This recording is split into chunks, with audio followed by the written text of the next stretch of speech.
Living in Branson, Missouri is different.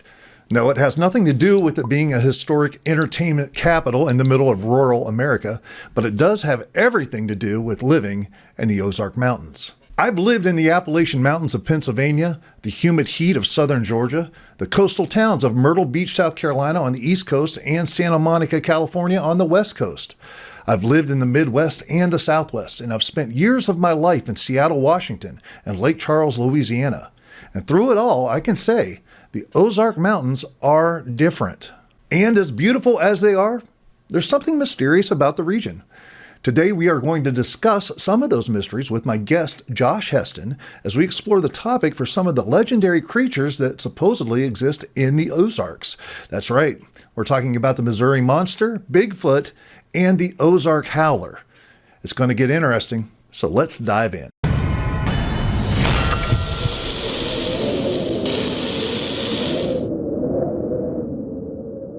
Ladies and gentlemen, thank you so much for tuning in this week to the Ryan Files. I'm so excited about this week's guest. Been trying to get him on for a little bit. It's just difficult. It takes time. And man, this subject is close and dear to my heart. I have not lived in the Ozarks all my life. So getting here a little bit different than what I'm used to. And there's some awesome stories about some cryptid creatures.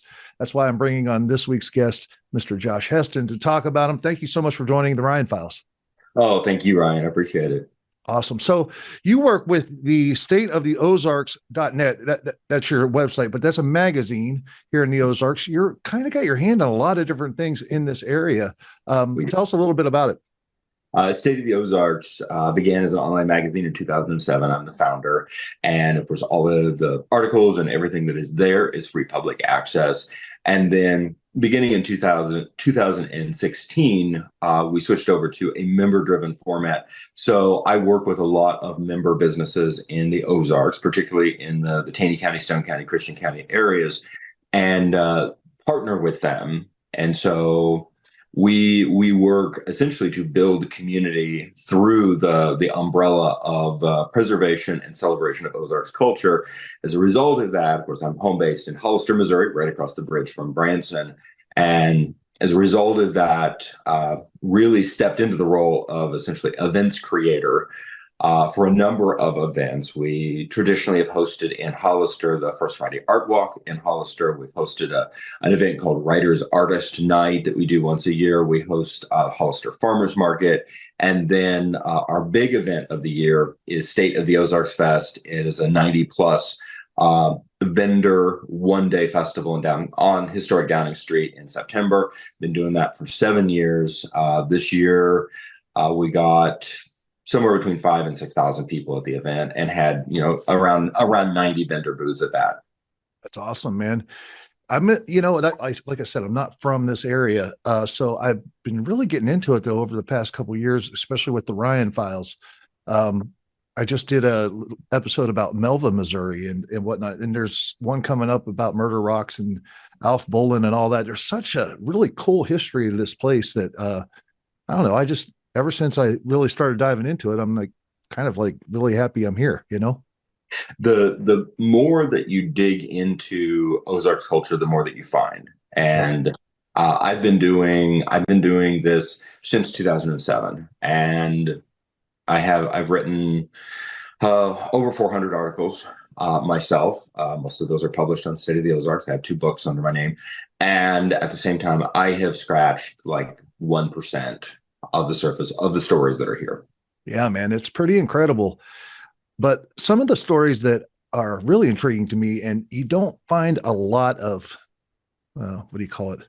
Maybe empirical sources, or just someone who kind of has a little bit more information than the average Joe, is about these quote unquote cryptid creatures that roam the Ozarks, this area. We have Bigfoot, Momo, Ozark Howler, and whatnot. And I understand that you have some information about these, at least stories.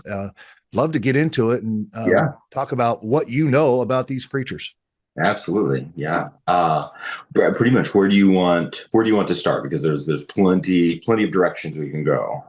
I'll tell you what, why don't you start where you want to start? But here's the thing. I do some hiking and whatnot, and I'll get out on some of the the utility trails and whatnot, and you're out in the middle of nowhere, and there is always a moment for some reason in this area, I just realized, like, and I grew up in the Appalachian Mountains, and that's a real country out there too. But Yes, it is. there's something about being out here. You just kind of feel like, I don't know if being washed is the term or not, but there's like just moments of weirdness that you get when you're out here hiking. And so, yeah, let me just give the floor to you and tell me what you know about these creatures. Well, I think the first thing, certainly with the I would say over the last 10, 15 years, the the Bermuda Triangle has been eclipsed by Skinwalker Ranch in terms of larger pop culture, high strangeness. And I love the term high strangeness. And something that we oftentimes don't realize is that the Ozarks do have likely uncountable locations of high strangeness. And what's great about that is people, random thrill seekers are not beating down the door for that because they don't know where they are.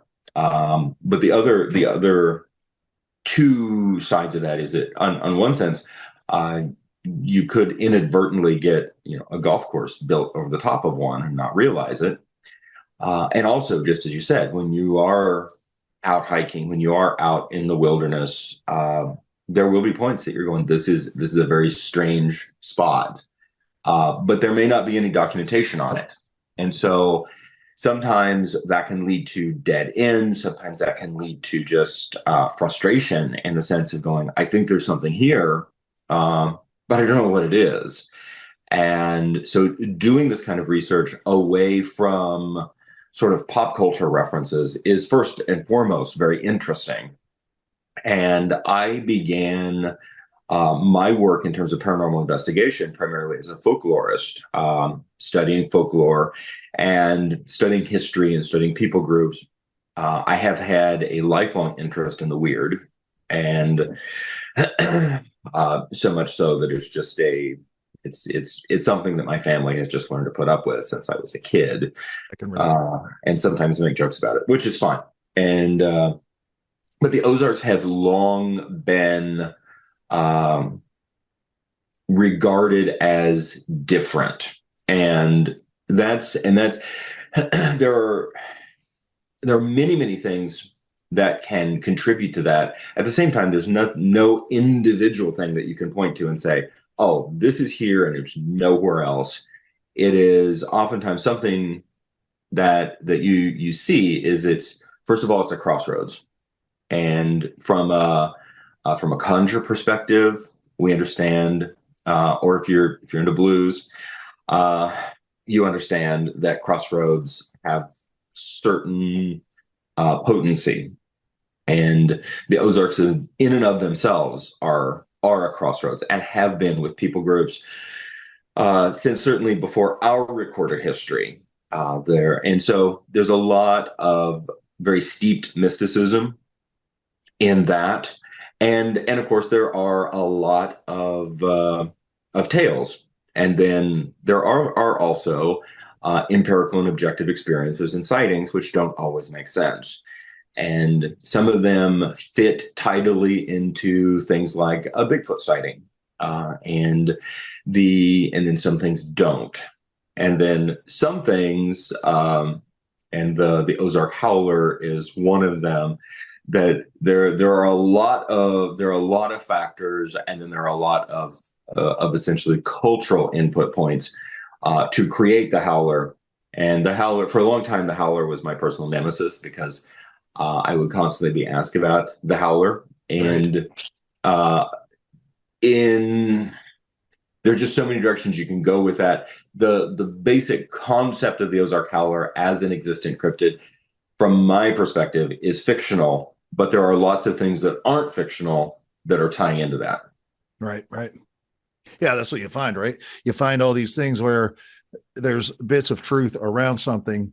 Does it make it true? I don't know, but yeah. So this area, and like I said, you just get out there in the middle of, some trail, or I like to kind of go off the map sometimes too, which probably isn't always the smartest thing to do, but and you'll get these weird feelings, and what is that? I don't know, but let's start with Bigfoot. I mean, Yeah. Bigfoot is the big guy. Everybody knows about it. There's different sightings all around the world, different names, obviously.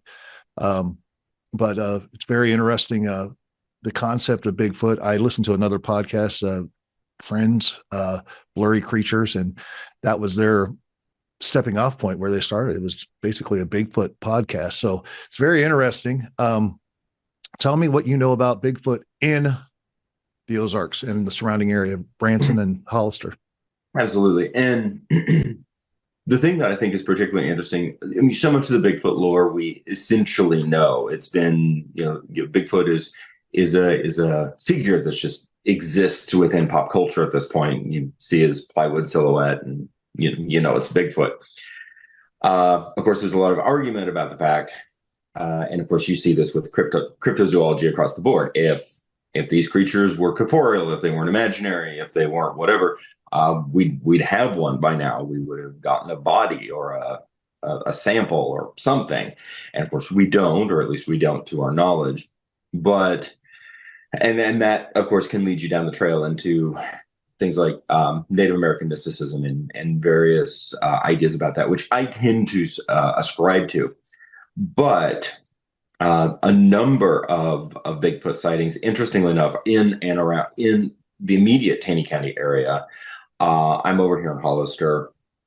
I've spoken with several people who have had credible sightings, footprints in the snow, in a suburban development.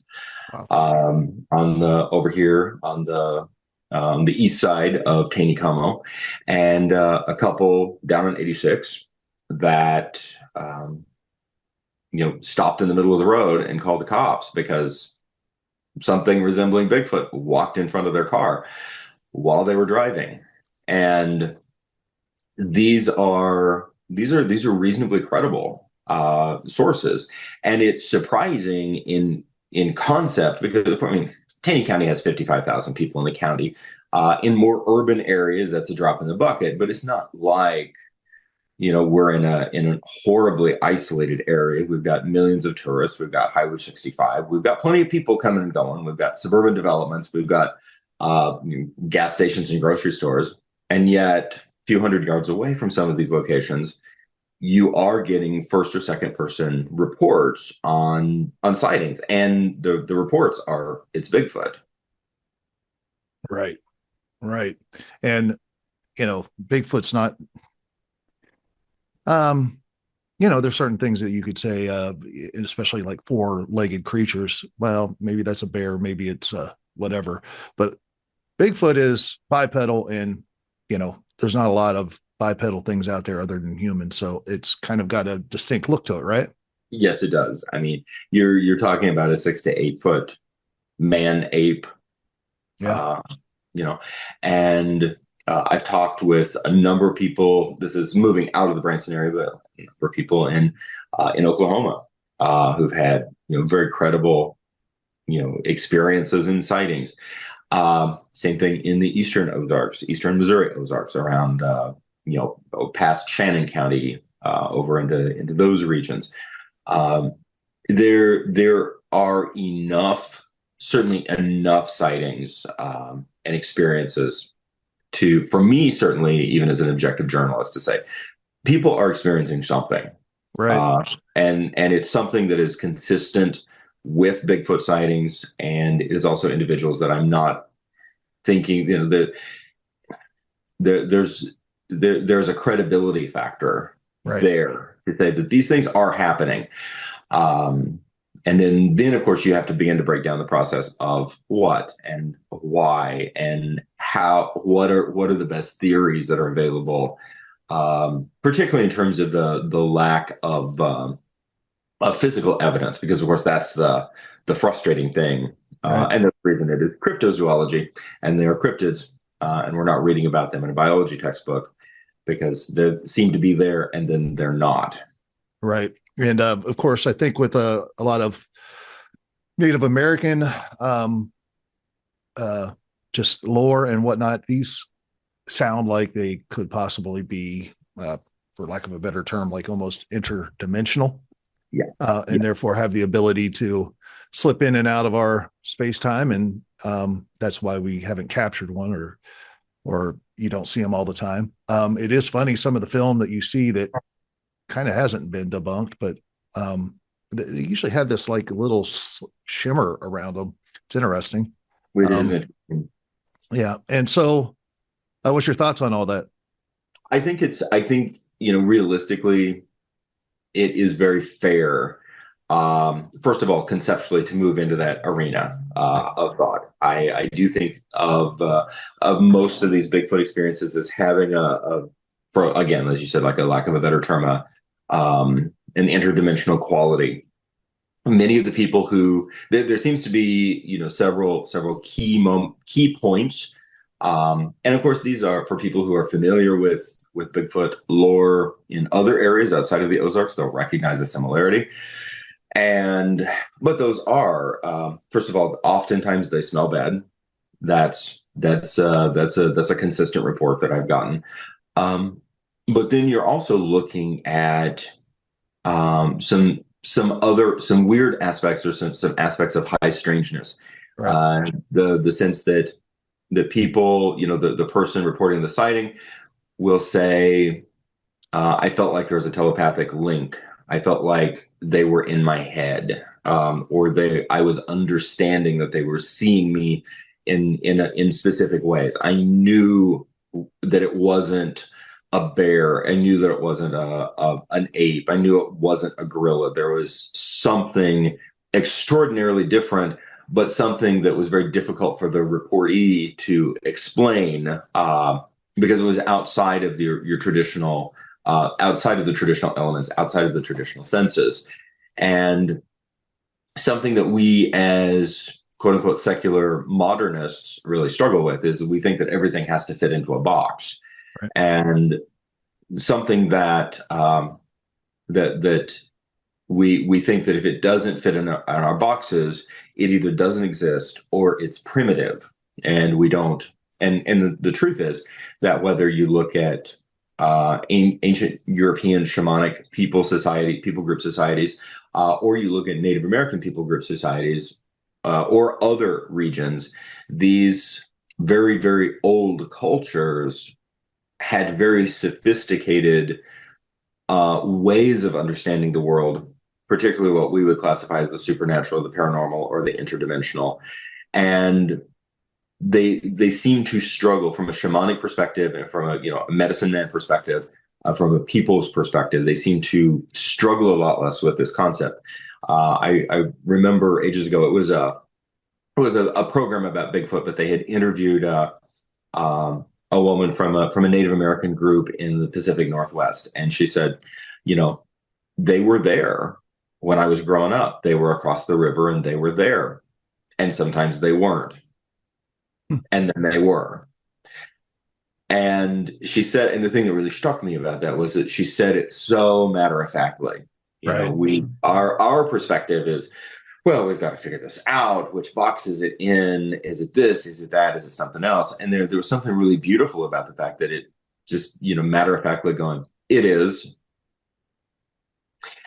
And then and leaving it hanging. But there does seem to be some correlation with Bigfoot sightings, along with other sort of connection points of high strange. And so it does, I think, I'm not willing to take the full, sort of corporeal leap and say, the UFO came in and just dropped a Bigfoot off. That sort of thing. There are those points of intersection, and and oftentimes you'll see high strangeness of a location. For example, a lot of paranormal activity, ghost lights, that sort of thing. And you start digging around and talking to people in the immediate area, and then they start talking about Bigfoot type sightings as well. And you're going, okay, is this just the season finale of Scooby-Doo? Did you just get all the villains, exactly, in one place and drop them off at the end of the road? But on an objective journalistic side, oftentimes when you start detailing and gathering reports of locations of quote unquote high strangeness, you do get that. Right. Yeah, absolutely. And that was something I was going to bring up. We oftentimes do talk about the alien subject. Not let me parse that out. Alien subject and UAP, UFO, two different things. Could be the Yep. same, but two different things. But yeah, there is a either an orb or a craft that sometimes, not all the time, but it's not uncommon for there to be a relationship between that and sightings of Bigfoot all over the place, which is kind of interesting. Like you said, I know that there's some also correlation between haunted uh, spaces, cabins, things like that, maybe that aren't in, a urban area or whatnot, that are also connected to sightings of, these cryptid creatures such as Mhm. Bigfoot.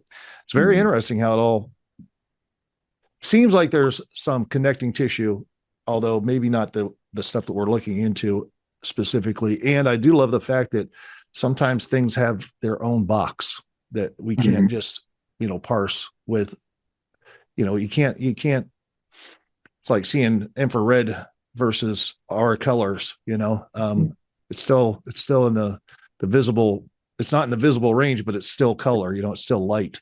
And sometimes we just don't see things, see the forest for the tree, so to speak. Very, very true. And something that's interesting, the Bigfoot sightings that are over here on this side of the lake, um, from Branson that I picked up, are within really close proximity to a location that I know is very haunted. Oh, wow. Okay. So, Interesting. yeah, now it might be coincidence. Then again, it might not. Interesting. Um, I'll have to ask you more about that a little bit later on for sure. So, the Ozark Howler, Yes. it's got its own, uh, spice to it. Um, if that's It, yeah, I really can't put it again. It doesn't, it's kind of its own box. You hear it, things about dogmen and stuff like that, but it's just a little bit different. Why don't you go ahead it, and tell me what you know about the Ozark okay, Howler? so the Ozark Howler is long been my conceptual nemesis in terms of doing this work. Primarily because on the surface, the term Ozark Howler is certainly from my research, long-time research, is classified as one of the other fearsome beasts, critters that is fictitious. And I'll explain that. So for people who are really dedicated to the concept of the Ozark Howler, I won't burst your bubble. There are real things that are apparently out there that are very strange. Uh, but it really threw me off guard. It was probably a couple of years into my work with State of the Ozarks, and I get a call from a reality TV show assistant producer in Hollywood, LA, and in complete seriousness, this person goes, "Can you put me in touch with somebody who's seen an Ozark Howler?" And I just stop and go, "Wait, what?" And the reason is that I have a book that talks about the Ozark Howler. It talks about a lot of critters, and these are critters that are deliberately, they are deliberate tall tales. And when my introduction to the Ozark Howler, it was right next to the side hill hoofer. The side hill hoofer is an antelope-like creature that has legs longer on one side than on the other, and it can run really fast along the side of the mountain. But the side hill hoofer is sadly almost extinct because the early hillbilly settlers chased them onto flatland where they just tip over. That's the kind of category that I got to know. The other one being the snoffus. The snoffus is a magical white deer with dogwood branches for antlers, and it's aerial. It flies up in the trees and makes sneezing sounds to scare the loggers. And the Ozark Howler is a giant dog cat creature that howls and sometimes has big fangs. Obviously, it would have big fangs. And then, as we go on, it starts having horns. It has red eyes. It gets bigger and bigger and bigger. And so when this person from LA calls me and asks me, they might as well have said, "Oh, can you find me a schnoffus?" I'm like, "Excuse me, what? That's like a jackalope, guys. Like, come on, calm down." And it's also interesting because from my perspective, certainly in terms of cryptid research, I am legitimately interested in real cryptozoology as well. So I'm also not sitting here going, no, none of this stuff exists. I believe very much that Bigfoot exists. I think there's too much credible evidence, and I do think that there's high strangeness attached to it. I am a paranormal investigator. I do, research and interact at times with the supernatural or the paranormal. Right. So I'm not just sitting here going, "Oh, it's all crazy." But my introduction, my understanding of the howler is, the same as the jackalope. That said, there are a number of bits and pieces of real lore that are tying into the concept of the Ozark Howler that are very, very legitimate. One is simply the persistence of sightings of Black Panthers, and that is extremely controversial. That's actually much more controversial than Ozark Howlers because the state conservation departments refuse to acknowledge the existence of a Black Panther, and farmer after farmer after farmer reports Black Panthers in the rural Ozarks, in rural Missouri. They have for years, and they try to report them to state agencies, and the state agency says, "Wow, you're really stupid. You don't know what you're talking about. You saw a large black house cat." And they're going, "Guys, it was like 80 pounds. It was and this isn't, there's kind of two categories of cryptids, the animal out of place, so to speak, or the fantastical animal, right, or the thing we don't understand." And what we're really looking at, which is, to me, certainly is not a huge conceptual leap, is they're a melanistic puma or a melanistic cougar. It's a regular cougar, but for whatever particular genetic aberration, their fur is very dark instead of being a tawny light brown. Right. Just in terms of concept, like, you don't even have to involve UFOs in that. Like, that's not a difficult thing to wrap your head around. But it has been a source of controversy and has been a source of frustration for numerous people in the last 15, 20 years, because they are seeing these big cats. They are Black. In many cases, they are hunting particularly vulnerable livestock. And when farmers and ranchers try to report them, they're simply told, "You're wrong." And that's just in terms of optics for these departments, I think that's a bad look. But it's just something that happens a lot.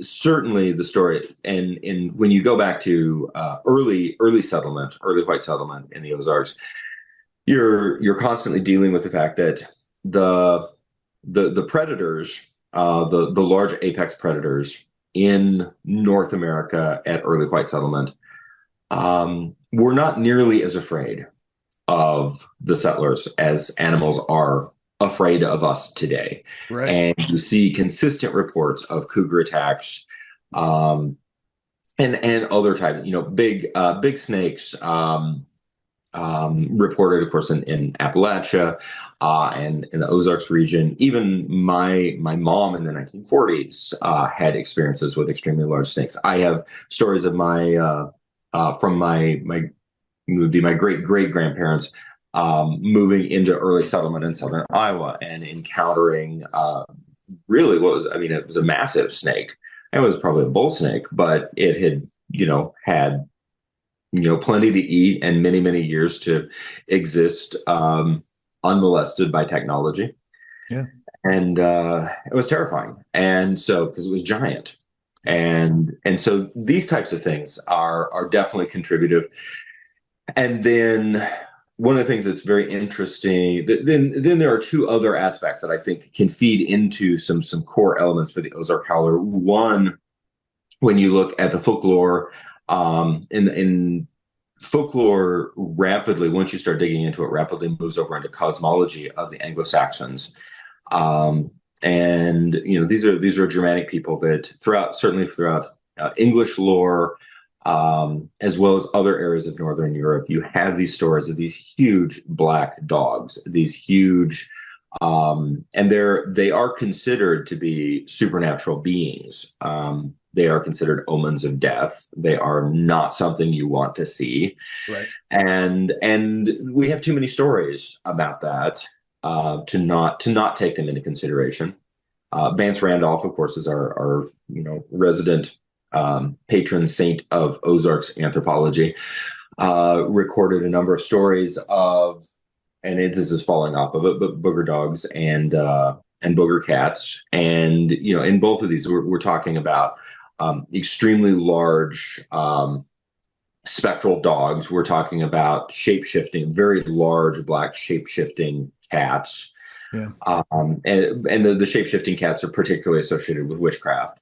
And then that also moves us, and I keep referencing Skinwalker Ranch, but also moves us over into the aspects of, essentially what we would think of in European terms as lycanthropy, but also in terms of Native American or First Nation people's terms, particularly with the Navajo, et cetera, as individuals who can transform themselves.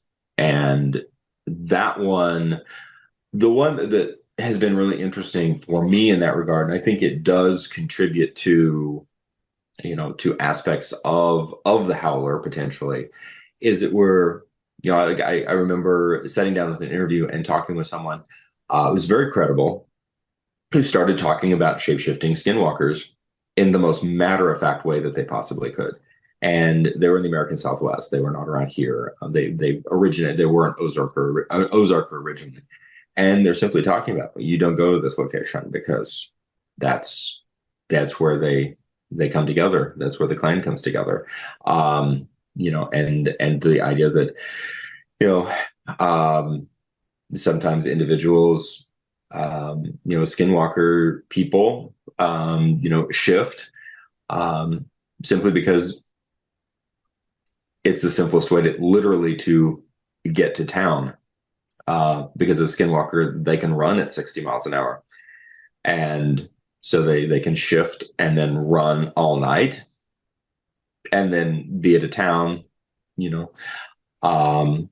by car would be 3 hours away. And then the next night run back. And the first time, because I traditionally thought of skinwalker lore as folkloric stories.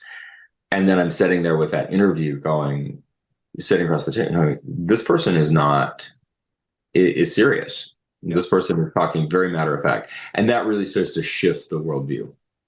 Yeah, it's very interesting when you look at kind of the history. Let's just talk about America, for example, but you see it worldwide. In our modern thinking, we tend to scoff or play off some of the practices of these ancient cultures, Native Americans, and there's so many around the world, all around the world. And what we can kind of find is that, number one, they're all connected in so many ways. They were all using certain drugs and whatnot, peyote, ayahuasca, you name it, going to this place that literally was the same no matter where you were in the world. It's the same place. They talk about it and they see the same things. They see the same shapes. They see the same creatures or people or beings. And so, you have them tapping into this thing where it sounds impossible, but it's true. They're all seeing the same stuff. And what you come to find out is that you have to either just blanket discount it all, or you kind of have to open your mind and say, man, there's a real reality that some aspects of this are true. And if you have the ability to just have that little bit of faith, you start to realize that, there's a lot of possibilities out there of things that were mythical that might actually be true. Maybe not in the way we know it today, but Mm-hmm. and quite possibly in the way that it has been described. We just don't see it or perceive it. I think that that's important. I believe that there are things, and as I dive deeper and deeper and deeper into studying some of this stuff, I'm very not quick to believe everything, but I'm also very not quick to just dismiss. Agreed. Agreed. I think it's crucially important not to dismiss those experiences, those claims, and and and I think one of the reasons that people do dismiss them is that as you start going down the rabbit hole, so to speak, it really starts changing one's perspectives. It starts changing one's view of the world around them, and that can be really unsettling. We like a nice, tidy, structural space, and again, I traditionally, in terms of traditional research, with skinwalker lore, the idea that that individuals, gather together in a ceremonial clan. Basically, they did mind altering substances, and with a guide. And during that process, that they believed that they shapeshifted into an animal or found an animal spirit that they connected with. I'm like, okay, I totally get that. And then, like I said, with that interview that I was doing with a very credible source, and she was simply talking about, yes, they're turning into skinwalkers. And that was a moment for me that my perspective or my cosmology started to slip a little bit, going, okay, this is not we're not talking about a drug, a hallucinogenic trip under ceremonial guidance. We're talking what you're implying. No, wait, you're not implying. What you're actually saying is that there's a group of people in your general community that are turning themselves into a human animal that can do things that humans can't. And she's like, yeah. And this individual, I still have not, officially published the documentation. I don't have permission to publish the documentation officially, but I can still talk about it in that sense. And this is a retired police officer who's currently working as an EMT, and so not somebody who has taken trips herself. And those things can be very unsettling, but also from a certain cosmological perspective, they can be really cool. Right. Yeah. Very cool. And, listen, once you start really getting into, you crack open the whole, what is consciousness, and everything's energy and vibration. Mm-hmm. You start to suddenly realize, our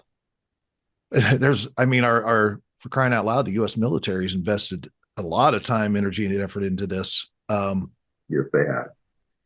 It's like you start to say, well, that's not really out of the realm of possibility. Do I understand how it could happen or whatever? No, but they certainly have basically almost the science behind it explained. And sometimes, I don't know.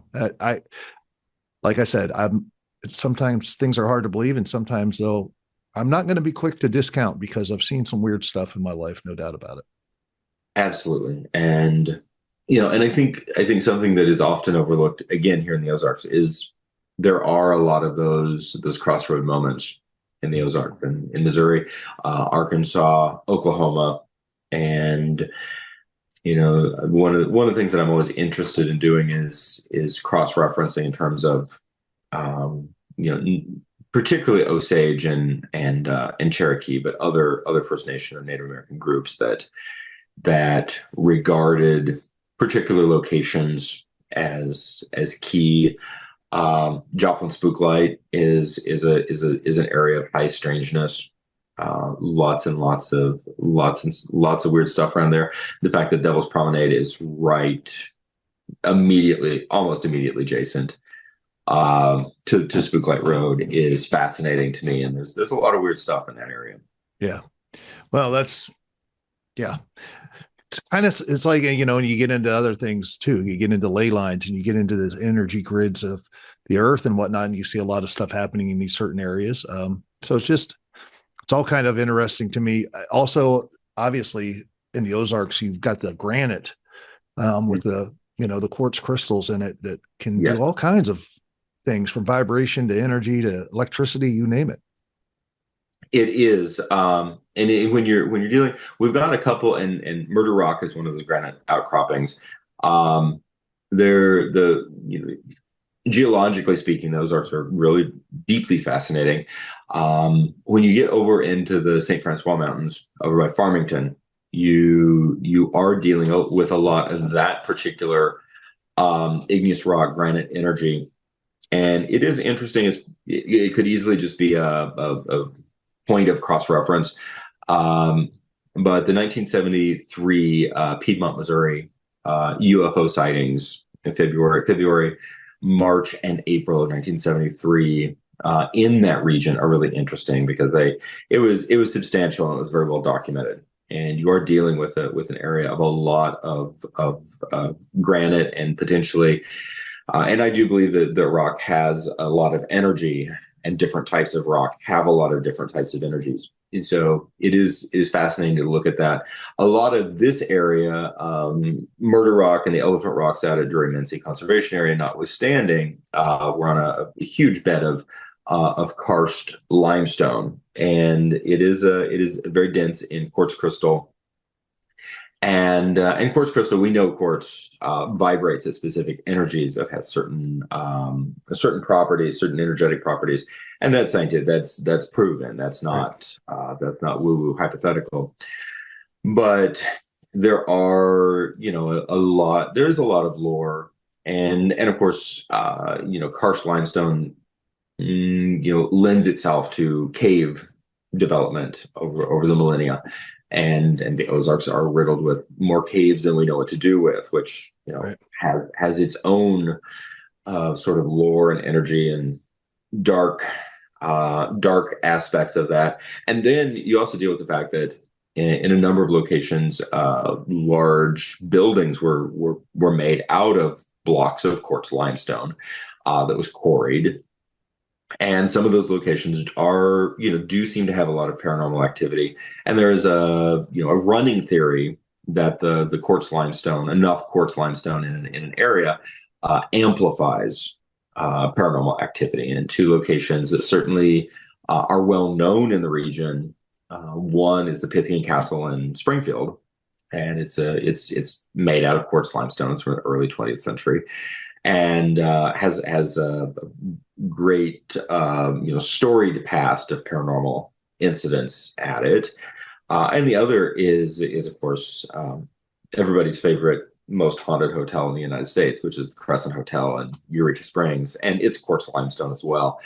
From a personal standpoint, I can't say is the quartz limestone contributing. I don't know. I honestly don't know. But we do know that there's a lot of activity, sightings, and incidents that are associated with both of those. Yeah. And Well, and I think there's a particular place that I have hiked, and it doesn't matter. It doesn't matter what time I've been there during the day, morning, evening. It doesn't matter if I go through it, turn around, and go back through it. There's always this one place that has this. I don't know what it is. It's always this weird feeling, and it's it's maybe a 50 to 100-yard section. And I've often thought maybe it's as simple as there's just some crystal, whatever under me, quartz and whatever under that particular area. And I have actually hiked around it, and it's a different feeling. So it's just interesting. it really is. Yeah. real quick, Mhm. what's the mythology or the folklore, I guess, behind Momo specifically? So absolutely. Well, Momo, of course, stands for Missouri Monster. Yeah. And the basic report of Momo, the Momo was the term that ultimately hit the press when the stories, the sighting reports got in the newspapers. Early 1970s, primarily around Hannibal, Missouri, and well, I'm not discounting the significance of the experiences that a number of individuals in that area had. I believe that particular year, that era, that moment, the series of weeks where people were seeing a Bigfoot type creature. It jumped into the newspapers, and it's basically Bigfoot. Some of the reports suggest that it had lighter hair than was first, for the generally associated with Bigfoot. And so it's interesting. Again, I think, I've talked to a number of individuals who've had similar sightings, hair color notwithstanding, that did not make it into the newspapers in the 1970s and spawn a whole separate sort of name. Right.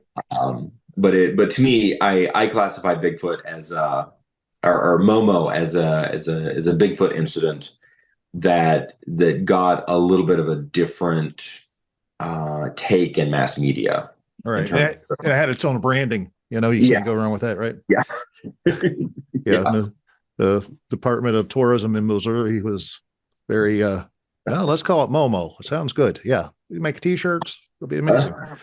I like the gollywampus myself, but what's a gollywampus? Oh my Lord. The gollywampus is a water a riverine creature, possibly lives in caves, might resemble a hippo, might resemble a dinosaur, has some dragon qualities to it, might turn over your boat. Yeah. I love it. Yeah, I do too. The Appalachians in Pennsylvania, where I grew up, my dad believes that he encountered, when he was a young man, encountered the side hill gouger. Mm-hmm. And then there's also a big rock, and it's called Big Rock. And a lot of people don't know about it. My dad knows about it, and a few others, and you have to hike pretty far to get to it. But in that rock, there's a footprint. There's a number of footprints that look like almost like dinosaur footprints, but also one that looks humanoid. Mm-hmm. It's about almost 2 feet. And I remember going to see that as a kid. Just kind of amazing. I need to get back there and get some photos nowadays. But anyways, this has been awesome. Yeah, appreciate it. It's like cut from the same cloth here. I feel like I'm talking to someone who knows what we're talking about and doesn't think I'm crazy. I appreciate it. I appreciate you, Ryan. Thank you. Any other things that you want to get out there as far as how to maybe follow what you're doing and connect to what you're doing? Absolutely. Thank you, Ryan. Just invite folks to go to stateoftheozarks.net, sign up for State of the Ozarks Weekly. It's a weekly email that we publish. It's free. We don't share any of that information with anyone. And then, of course, folks can follow us on Facebook, on State of the Ozarks, as well as Instagram. Awesome, man. Well, I appreciate you, brother. Thank you so much. And I'll have to have you back on sometime after I get a little bit more of my historical background of the area, because it sounds like you definitely know what you're talking about. Well, I look forward to it, Ryan. Thank you. All right. Ladies and gentlemen, the one and only Josh Heston. Thank you. Josh Heston is awesome, and he is a great resource for everything here in the Ozarks. If you're interested in learning more, stop by stateoftheozarks.net. Check it out. Thank you for watching the Ryan Files. Make sure you subscribe to this channel, and if you like this video, give it a comment, give it a thumbs up.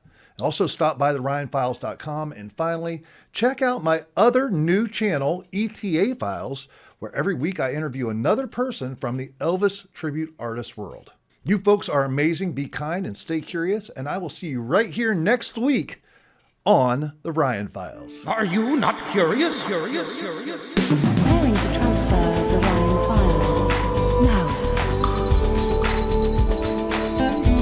I present to you, with great intrigue and wonder, the Ryan Files.